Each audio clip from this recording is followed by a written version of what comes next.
حضرت ابو ذر رضی اللہ تعالیٰ روایت فرماتے ہیں کہ حضور اکرم صلی اللہ علیہ وسلم نے مجھ سے فرمایا، حضور صلی اللہ علیہ وسلم خود حضرت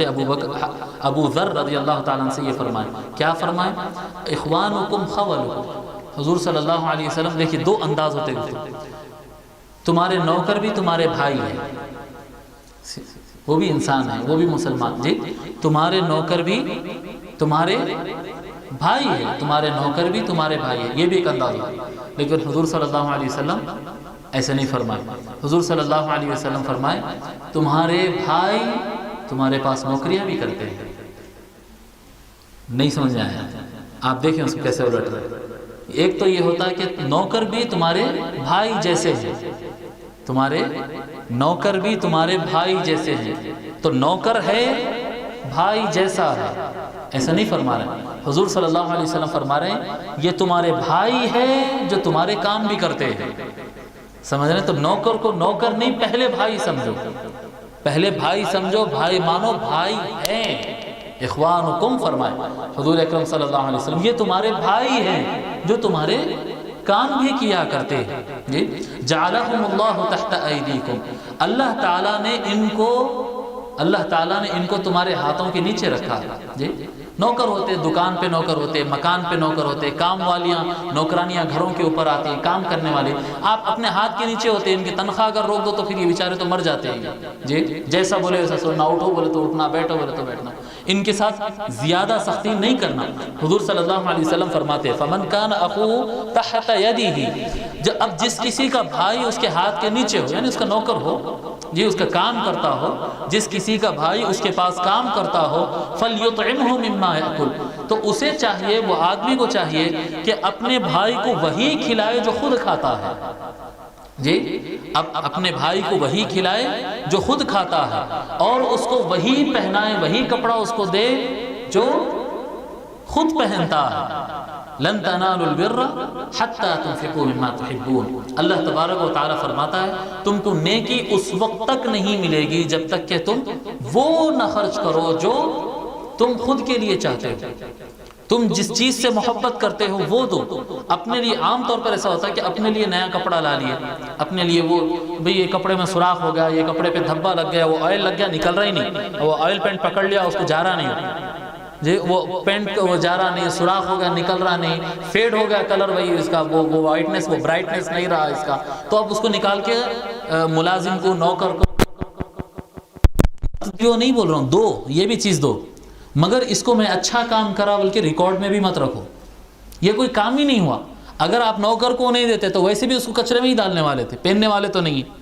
جی فیڈ ہو گیا، وہ پھٹ گیا، اور یہ ہو گیا اور وہ ہو گیا، تو آپ نہیں پہننا چاہ رہے تھے نا، تو کچرے کی کنڈی میں ڈالنے کے بجائے اس کے ہاتھ میں دے دیے، تو اس میں دو ضرور فائدہ ہوتا ہوگا ان کا، مگر اس کو کبھی احسان یا اس میں ثواب ہرگز نہیں سمجھنا، اس میں ثواب نہیں ملنے والا ہے۔ ثواب اس وقت ملے گا جب آپ جو اپنے لیے جیسا ایک نیا کپڑا خرید کے لاتے ہیں، ویسا ہی ایک نیا کپڑا لا کے کسی غریب کو دے دینا، اور ہم اپنے لیول سے جو پہنتے ہیں، اپنے لیول سے جو ہم کھاتے ہیں، اپنے لیول سے جو ہم کھاتے ہیں وہ دلانا، وہ سامنے والے کو دینا، اس کو کہتے ہیں اللہ کی راہ میں خرچ کرنا اور کسی کا خیال کرنا،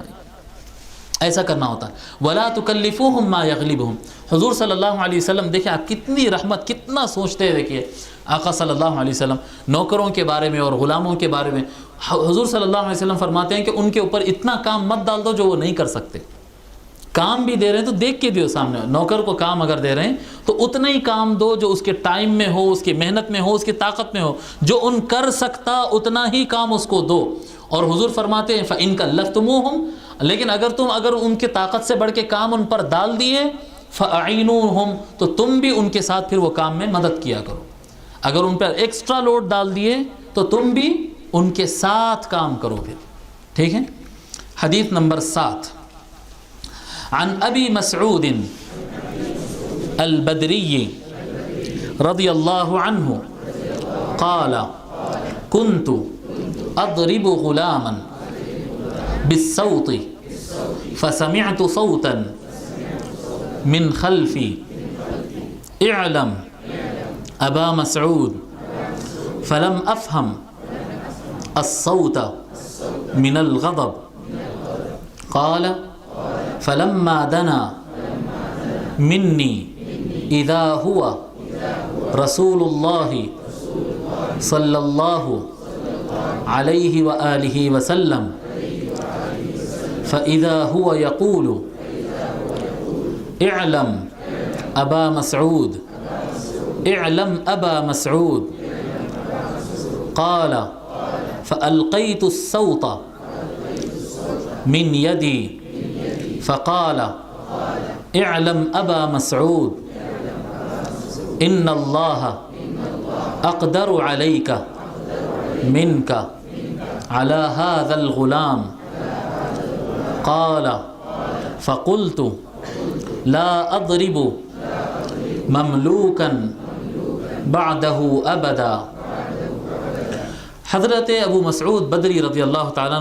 روایت کرتے ہیں کہ ایک مرتبہ وہ ایسا ہوا کہ انہوں ایک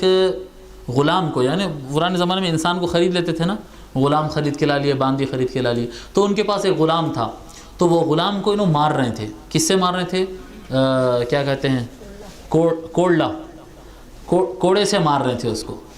کوڑے سے مار رہے تھے۔ وہ زمانے میں عام بات تھی،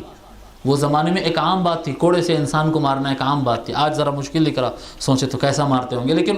مار رہے تھے، اس وقت ہوتا تھا ایسا۔ جب مار رہے تھے تو پیچھے سے آواز آئی اعلم ابا مسعود، ابو مسعود جان لے،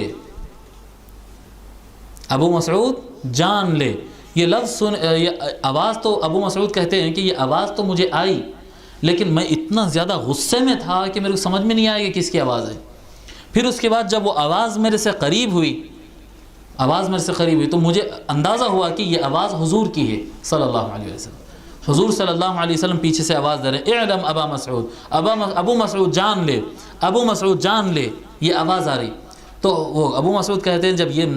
آواز آئی مجھے اور اندازہ ہوگا ارے یہ تو حضور کی آواز ہے، تو میں کوڑا پھینک دیا، جی